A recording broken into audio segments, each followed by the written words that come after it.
जब इंस्पेक्टर ने सब्जी वाली पर हाथ उठाया, फिर इंस्पेक्टर के साथ जो हुआ।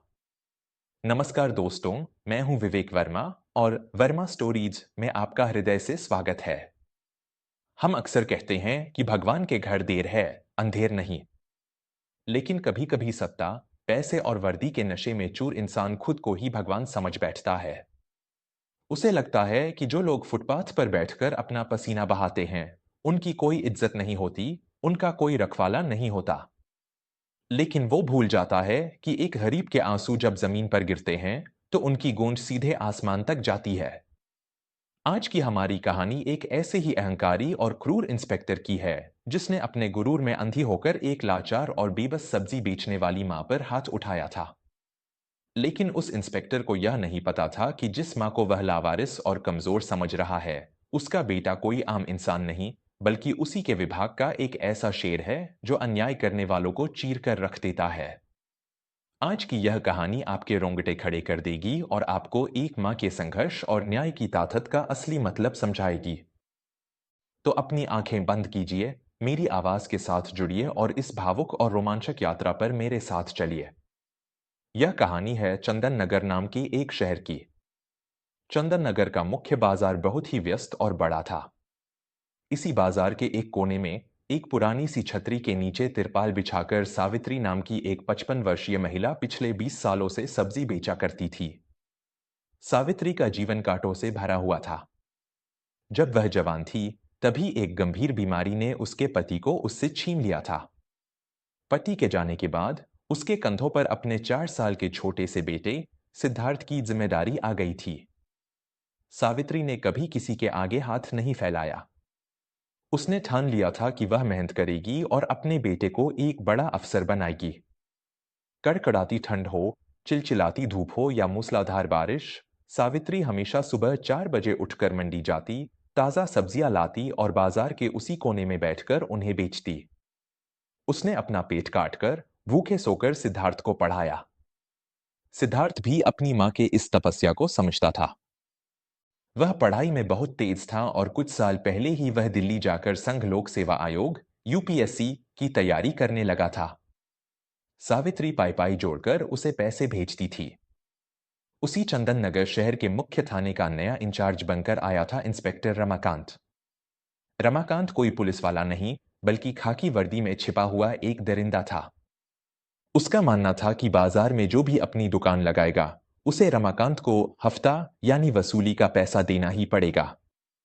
जो पैसे नहीं देता, रमाकांत उसकी दुकान तहस नहस कर देता था। फरीब ठेले वालों और फुटपाथ पर बैठने वालों के लिए रमाकांत किसी यमराज से कम नहीं था। त्योहारों का मौसम नजदीक आ रहा था और रमाकांत की वसूली का लालच भी बढ़ गया था। एक शाम बाजार में बहुत भीड़ थी। सावित्री अपनी जगह पर बैठी ताजे टमाटर, गोभी और पालक बेच रही थी। पिछले कुछ दिनों से उसकी तबीयत ठीक नहीं थी, इसलिए उसकी कमाई बहुत कम हुई थी। उसने जो थोड़े बहुत पैसे कमाए थे, वह सिद्धार्थ की आगे की पढ़ाई के लिए जोड़े हुए थे। तभी बाजार में अचानक सन्नाटा छा गया। पुलिस की एक बड़ी सी जीप सायरन बजाते हुए बाजार के बीचों बीच आकर रुकी। जीप से इंस्पेक्टर रमाकांत अपने 2 सिपाहियों के साथ बाहर उतरा। उसके हाथ में एक मोटा सा डंडा था और आंखों में सत्ता का भयानक गुरूर। वह एक एक करके सभी फल और सब्जी वालों से पैसे वसूलने लगा। जो 100 रुपए देता, वह उससे 500 रुपए छीन लेता। चलते चलते रमाकांत के कदम सावित्री की दुकान के सामने आकर रुक गए। उसने अपने बूट से सावित्री की तिरपाल को ठोकर मारी। रमाकांत ने अपनी भारी और कर्कश आवाज में कहा, ए बुढ़िया, निकाल 500 रुपए। त्योहार आ रहा है, साहब की भी तो कोई खातिरदारी होनी चाहिए। सावित्री के हाथ कांपने लगे। उसने हाथ जोड़कर बहुत ही गिड़गिड़ाते हुए कहा, साहब जी, मेरी कई दिनों से तबीयत खराब है। आज तो बोहनी भी मुश्किल से हुई है। मेरे पास कुल मिलाकर 150 रुपए ही हैं। मुझे अपने बेटे को पढ़ाई के लिए पैसे भेजने हैं। आप मुझ गरीब पर रहम खाइए, मैं आपको अगले हफ्ते पैसे दे दूंगी। रहम शब्द सुनते ही रमाकांत का अहंकार जाग उठा। एक फरीब सब्जी वाली उसे पैसे देने से मना कर दे, यह उसके गुंडाराज का सीधा अपमान था। रमाकांत ने गुस्से से फुफकारते हुए कहा, तेरा बेटा कोई कलेक्टर बन रहा है क्या जो तू मुझे पैसे नहीं देगी? तेरी ये औकात कि तू रमाकांत को ना कहे। अगर पैसे नहीं हैं, तो ये सब्जी की दुकान यहाँ कैसे लगाई? इतना कहते ही रमाकांत ने अपना भारी बूट सावित्री के ताजे और लाल टमाटरों की ढेरी पर रख दिया और उन्हें बेरहमी से कुचलने लगा। सावित्री की जिंदगी भर की मेहनत, उसका वो पसीना जिससे वह अपने बेटे का भविष्य सींच रही थी, वो सब रमाकांत के जूतों तले कुचला जा रहा था। सावित्री रोती हुई आगे बढ़ी और उसने रमाकांत के पैर पकड़ लिए। साहब, मेरे भगवान के लिए ऐसा मत कीजिए। ये सब्जियां मेरे खून पसीने की कमाई है। मेरे टमाटर मत कुचलिए साहब, मैं बर्बाद हो जाऊंगी। मेरा बेटा बहुत मेहनत कर रहा है, मुझे उसके लिए पैसे जोड़ने हैं। सावित्री फूट फूट कर रो रही थी। पास ही चाय की दुकान लगाने वाले माधव काका से यह सब देखा नहीं गया। वे सावित्री को बचाने आगे आए और बोले, इंस्पेक्टर साहब, छोड़ दीजिए बेचारी को। ये एक विधवा औरत है, पाप लगेगा आपको। रमाकांत ने पलटकर माधव काका के सीने पर डंडे से ऐसा वार किया कि वे दूर जाकर गिरे। रमाकांत अब पूरी तरह से पागल हो चुका था। उसने सावित्री के बालों को मुट्ठी में पकड़ा और उसे झटके से जमीन से उठाया। विधवा है तो जाकर किसी अनाथालय में मरे। मेरे बाजार में बैठेगी तो मेरा नियम मानना पड़ेगा। यह कहते हुए रमाकांत ने अपना भारी हाथ उठाया और सावित्री के गाल पर एक जोरदार थप्पड़ जड़ दिया। थप्पड़ इतनी जोर का था कि सावित्री का संतुलन बिगड़ गया और वह दूर सड़क पर जाकर गिरी। उसके होंठ से खून बहने लगा और उसकी आंखों के आगे अंधेरा छा गया। पूरा बाजार इस भयानक दरिंदगी को देख रहा था, लेकिन खाकी वर्दी के खौफ से किसी के मुंह से एक शब्द भी नहीं निकल रहा था। रमाकांत अपनी मूंछों पर हाथ फेरते हुए हंस रहा था। उसे लग रहा था कि उसने अपनी ताकत का बहुत बड़ा प्रदर्शन किया है। लेकिन रमाकांत यह नहीं जानता था कि जिस मां को उसने थप्पड़ मारा है, उसके आंसुओं की पुकार ईश्वर ने सुन ली है। तभी बाजार के मोड़ पर एक काले रंग की चमचमाती हुई सरकारी एसयूवी गाड़ी आकर रुकी।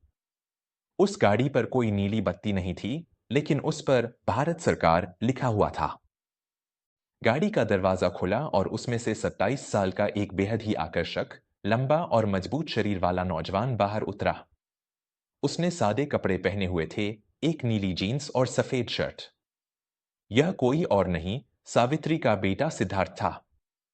सिद्धार्थ ने हाल ही में यूपीएससी की परीक्षा में पूरे देश में छठा स्थान प्राप्त किया था और वह आईपीएस अधिकारी बन चुका था। उसकी पहली नियुक्ति राज्य की सबसे खूंखार और ताकतवर स्पेशल टास्क फोर्स एसटीएफ के पुलिस अधीक्षक एसपी के रूप में हुई थी। आज वह बिना किसी को बताए अपनी मां को सरप्राइज देने और उन्हें इस नरक से हमेशा के लिए ले जाने आया था। लेकिन जैसे ही सिद्धार्थ की नजर बाजार के उस मोड़ पर पड़ी, उसके पैरों तले जमीन खिसक गई। उसने देखा कि उसकी वो बूढ़ी मां, जिसने जीवन भर उसे पालने के लिए खुद को भट्टी में जलाया था, आज सड़क की धूल में पड़ी रो रही है। उसके होंठों से खून बह रहा है और सामने एक इंस्पेक्टर हाथ में डंडा लिए अट्टहास कर रहा है।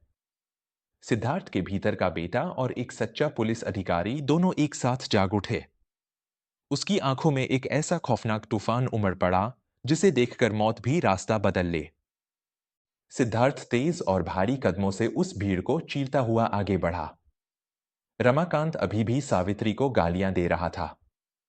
रमाकांत ने सावित्री की तरफ फिर से डंडा उठाया और कहा, उठ चुड़ैल, आज तेरा ये सारा कचरा मैं नाले में फिंकवाता हूं। लेकिन इससे पहले कि रमाकांत का डंडा नीचे आता, एक लोहे जैसे मजबूत हाथ ने उस डंडे को हवा में ही जकड़ लिया। रमाकांत ने झल्ला कर देखा। सामने एक सादे कपड़ों वाला नौजवान खड़ा था, जिसकी आंखों से जैसे अंगारे बरस रहे थे।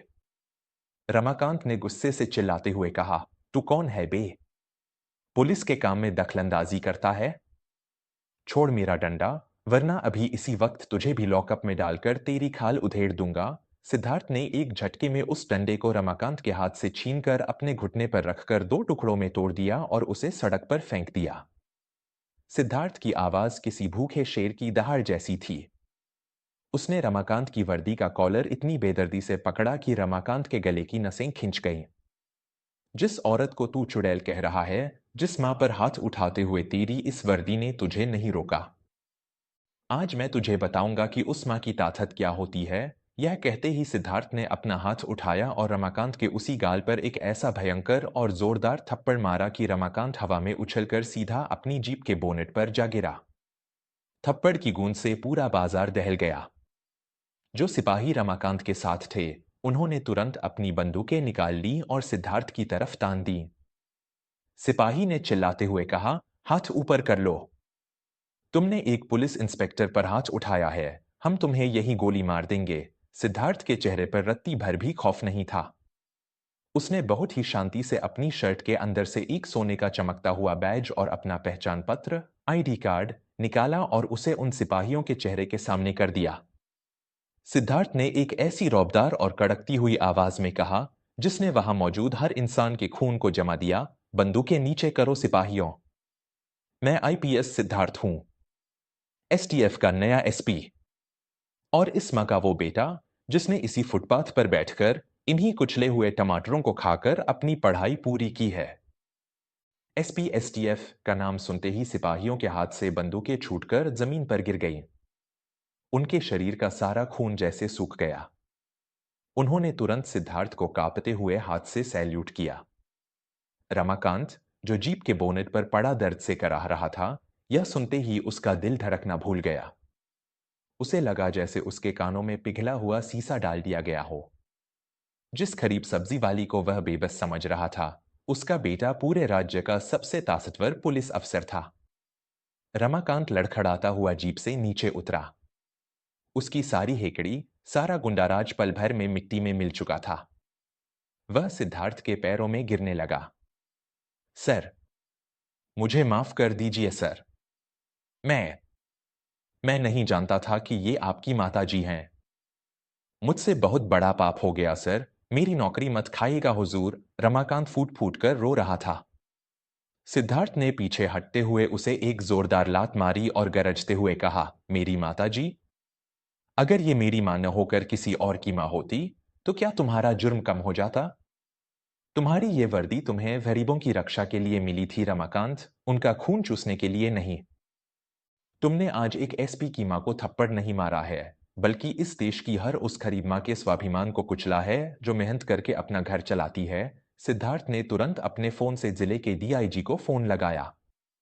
जय हिंद सर, मैं एसपी सिद्धार्थ बोल रहा हूं। चंदन नगर थाने का इंचार्ज रमाकांत सरेआम गरीबों से वसूली कर रहा है और महिलाओं पर हाथ उठा रहा है। मैं इसे इसी वक्त सस्पेंड कर रहा हूं। मुझे यहां तुरंत फार्स चाहिए। इसे भ्रष्टाचार और महिला उत्पीड़न के आरोप में गिरफ्तार करना है। चंद मिनटों के भीतर ही बाजार में पुलिस की कई गाड़ियां आ गईं। खुद बड़े अधिकारियों ने आकर रमाकांत की वर्दी से उसके सितारे नोच लिए और उसे हथकड़ियां पहनाकर उसी की जीप में भर दिया। बाजार के जिन लोगों ने कभी रमाकांत के खिलाफ मुंह खोलने की हिम्मत नहीं की थी, आज वो सब सिद्धार्थ की इस बहादुरी और न्याय को देखकर तालियां बजा रहे थे। पूरे बाजार में सिद्धार्थ बाबू जिंदाबाद के नारे गूंजने लगे। सिद्धार्थ पलटकर अपनी मां के पास गया। सावित्री अभी भी जमीन पर बैठी थी। उसकी आंखों से आंसुओं की धारा बह रही थी, लेकिन ये आंसू दर्द के नहीं, बल्कि उस असीम गर्व और खुशी के थे जो एक मां अपने बेटे को इतने बड़े मुकाम पर देखकर महसूस करती है।